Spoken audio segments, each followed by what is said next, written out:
Welcome to the Fear and Greed Business News Afternoon Report for Tuesday, the 26th of November, 2024. I'm Sean Aylmer.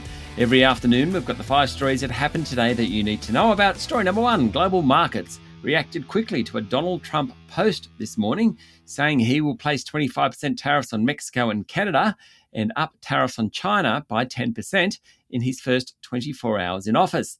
He says it's in response to the number of illegal immigrants crossing into the US and the surge in the use of illegal drugs, particularly fentanyl. Investors reacted quickly. The US dollar surged, pushing the Aussie dollar back to the low 64-cent level. That's the weakest in 4 years. It did bounce back later in the day, back towards 65 US cents. Copper and base metals prices dropped. Now they tend to rise and fall in line with expected future economic growth. Bond yields jumped, slapping on tariffs, pushes up inflation. That pushes up bond yields. The Canadian dollar hit its lowest level since 2020. The Mexican peso tumbled. Even Bitcoin went backwards. It's now down 6% in the past 3 sessions, so it's still trading at more than $94,000 a unit. Story number 2, the news out of the US hit the local share market. All the talk of tariffs encouraged some investors to take profits from stocks that have run hard. The banks were the victims of that today. The Commonwealth Bank fell 3.5%. ANZ, Westpac and National Australia Bank were all down around 1.5%. By the close, the S&P ASX 200 was down 0.7% to 8,359 points.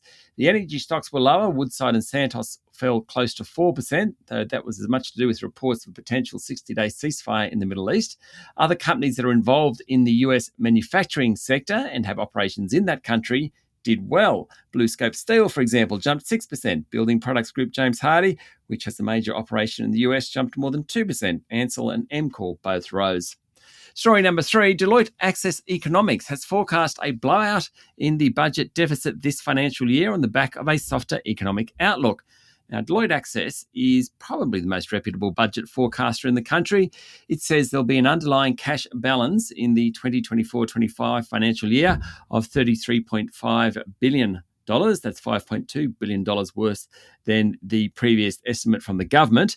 Net debt will come in around 20% of GDP, which is in line with expectations. The last 2 budgets were in surplus. That's because we had inflation and commodity prices were running. Now we don't have those tailwinds, and so as a result, things don't look anywhere near as rosy. The good news is that the labour market remains strong. Story number 4, US miner Peabody Energy and Indonesia's Buma, BUMA, will pay close to $5 billion for the Queensland coal mines of Anglo American. Peabody will have control of 4 coking coal mines, while Buma will get 1. Coking coal is used for steel making. Thermal coal is the other type that's used for power generation. Peabody hasn't a great track record in Australia. 13 years ago, it bought Queensland miner Macarthur Coal for nearly $5 billion. Ultimately, it went into Chapter 11 bankruptcy on the back of that.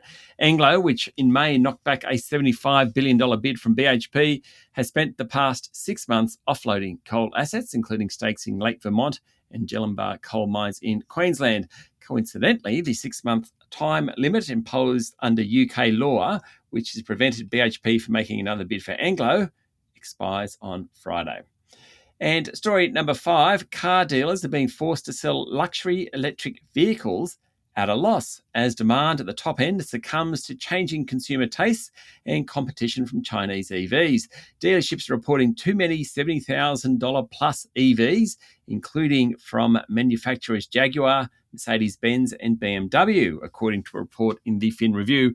A report by investment bank Moeller says the local market is mismatched with too much prestige inventory at a time when the cost of living crunch is biting. Could get worse next year as well. Under the government's new vehicle efficiency standards legislation, car manufacturers are incentivised to increase their volumes of low emissions vehicles in this country. Now, when the UK introduced legislation like that, not only did new EVs lose value, but used EVs lost value as well.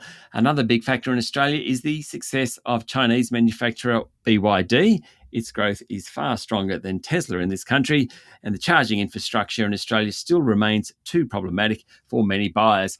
That's it for the afternoon report for Tuesday, the 26th of November, 2024. Don't forget to hit follow on the podcast and find Fear and Greed on LinkedIn, Instagram, X, TikTok and Facebook. Join Michael Thompson and I tomorrow morning for the Fast 5 by Fear and Greed.